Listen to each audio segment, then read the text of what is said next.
Hello friends, कहानी की शुरुआत में हमें हीगू की बिल्डिंग दिखाई जाती है और फिर हीगू के अंदर के कमरे का नज़ारा दिखाया जाता है और जहाँ की एक फ़ोन रिंग कर रहा होता है और फिर हीगू उसे उठाता है और कहता है मदर। और उसकी माँ दूसरी तरफ से कहती है जियाओगू, काफ़ी समय हो गया है, तुम कैसे हो? और फिर हीगू कहता है मैं ठीक हूँ माँ, पर आपकी आवाज़ से ऐसा लग रहा है जैसे कि आपकी तबीयत ठीक नहीं है। क्या आपकी तबीयत ख़राब है? ओह हाँ, लो ब्लड प्रेशर फिर से एक्टिव हो गया है, पर तुम्हें इस चीज़ की चिंता करने की कोई ज़रूरत नहीं है। और अपनी माँ की ये बात सुनकर के हीगू अपने मन में कहता है ओह हाँ, सही है। जब पिताजी का निधन हुआ था उसके बाद से उन्हें एक नया परिवार मिल गया है। वैसे सच कहा जाए तो उनके लिए इतनी चिंता दिखाना मेरे लिए सही नहीं है। और फिर हीगू की माँ ठंडी सांस छोड़ते हुए कहती है तुम ऑलरेडी 28 ईयर की हो चुके हो। सच में समय कितनी जल्दी से उड़ जाता है। और फिर उसकी माँ कहती है ओह हाँ, आज तुम्हारा जन्मदिन है, जाओ और इन्जॉय करो, पर मौसम ठंडा है तो ज़्यादा कपड़े पहनना भूलना मत। और फिर हीगू कहता है ऑल राइट, आप भी अपना ख्याल रखिएगा। और फिर हीगू अपने मन में कहता है ये सही है, शायद मैं 1 साल बाद अपने जन्मदिन पर आपसे बात कर रहा हूँ। हमें अपने रिश्ते के बीच में एक डिस्टेंस बनाए रखने की ज़रूरत है, नहीं तो कहीं मैं उनके जीवन को बाधित ना कर दूँ।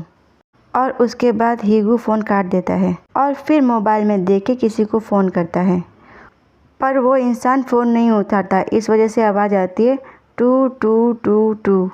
और फिर आवाज़ आती है जिस व्यक्ति से आप संपर्क करना चाहते हैं वे अभी व्यस्त है या कवरेज क्षेत्र से बाहर हैं।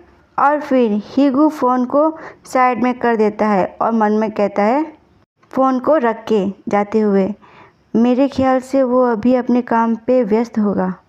देखने से ऐसा लगता है कि शायद वो आज यहाँ पे नहीं आएगा। और फिर वे अपने एप्रन को उठाता है और खाने पकाने की तैयारी करता है और फिर होममेड लॉन्गबेटी नूडल्स तैयार हो जाता है।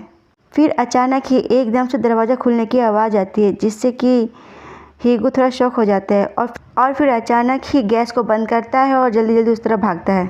सामने सॉन्ग जॉन होता है जो कि बहुत सारे गिफ्ट लिए होता है और दरवाज़ा बंद कर रहा होता है। उसे देख के ही कहता है तुम। और फिर सॉन्ग उससे कहता है तुम आखिर उधर खड़े होते हुए मुझे घूर क्यों रहे हो? क्या तुम मेरा स्वागत नहीं करोगे? उसकी बात सुन कर के ही एकदम से उसके पास आता है, उसे गले लगा लेता है और मन में कहता है वह एक्चुअली में यहाँ आ गया है। खुश होते हुए तभी सॉन्ग उसके हाथ को पकड़ता है और उसके हाथ को पीछे कर देता है और उससे कहता है अपने ग्लासेस खोलते हुए सो इंटेटिव, और क्या तुमने नहीं कहा था कि मैं तुम्हारे बर्थडे पे आऊँ और तुम्हें कंपनी दूँ?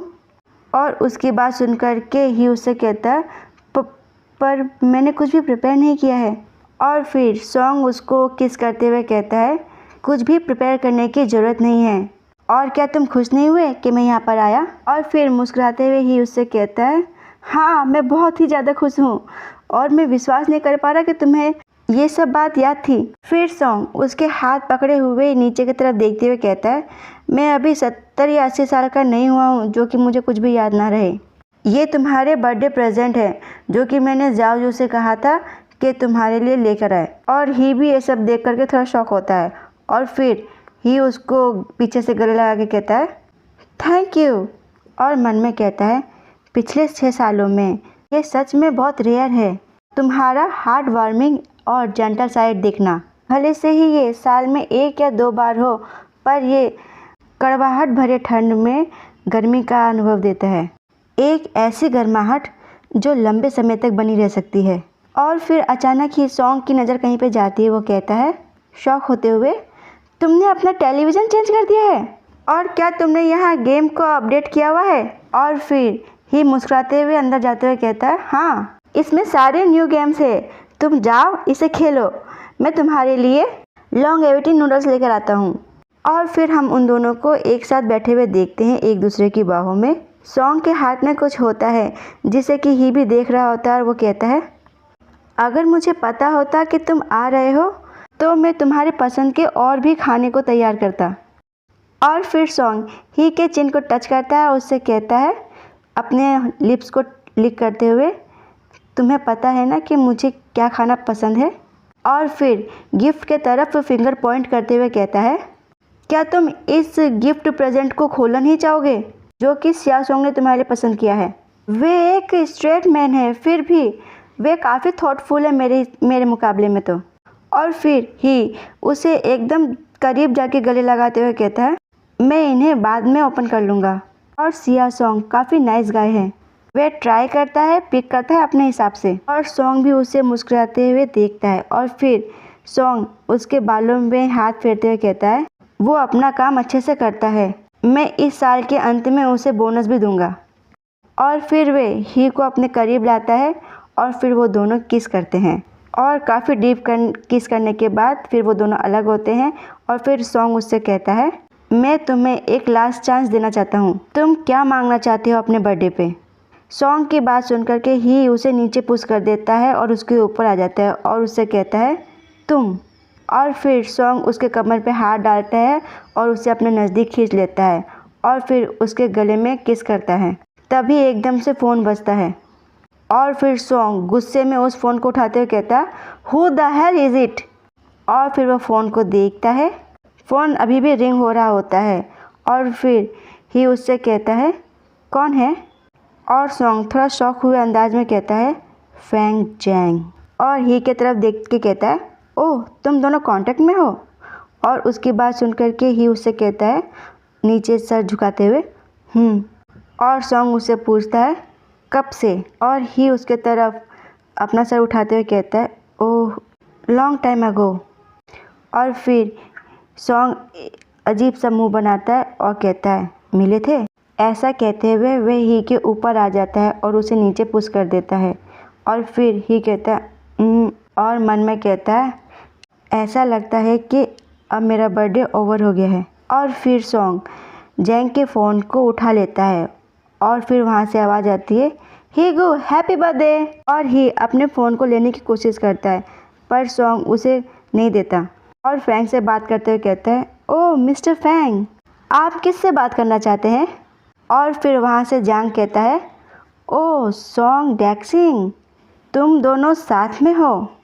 और फिर सोंग उसको चिढ़ाते हुए कहता है, ऑफ कोर्स, अगर मैं उसके जन्मदिन पर नहीं उसके साथ होऊंगा तो क्या किसी और को उसके साथ होना चाहिए। और फिर जैंग उसको चिढ़ाते हुए कहता है, ओह हाँ, सोंग डैक्सिंग का हरीम तो बहुत ही बड़ा है, मुझे चिंता है कि कहीं तुम उन सब का ख्याल नहीं रख पा रहे होंगे ठीक से। और जैंग की बात को सुन कर के सोंग चिढ़ जाता है, उससे कहता है और चिढ़ते हुए कहता है, अगर मैं उसका ख्याल रखूँ या ना रखूँ, नॉट योर बिजनेस।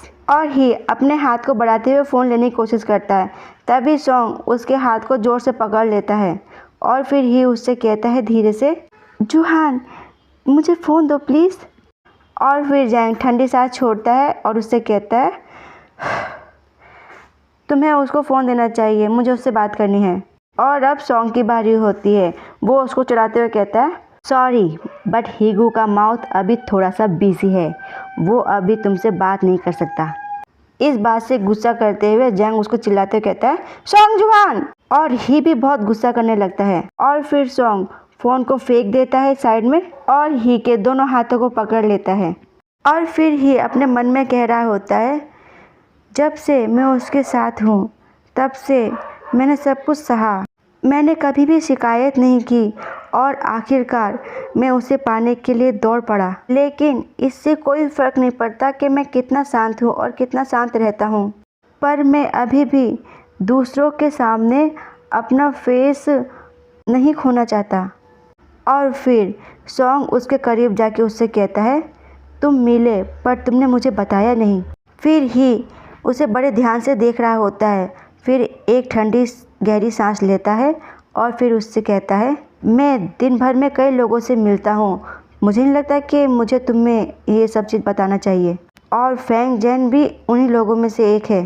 तुमने इतने सालों से उसे नहीं देखा और उसे अब भी तुम्हारा बर्थडे याद है।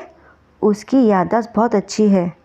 तुम कब मिले और तुम कितनी बार मिले और तुमने क्या क्या किया।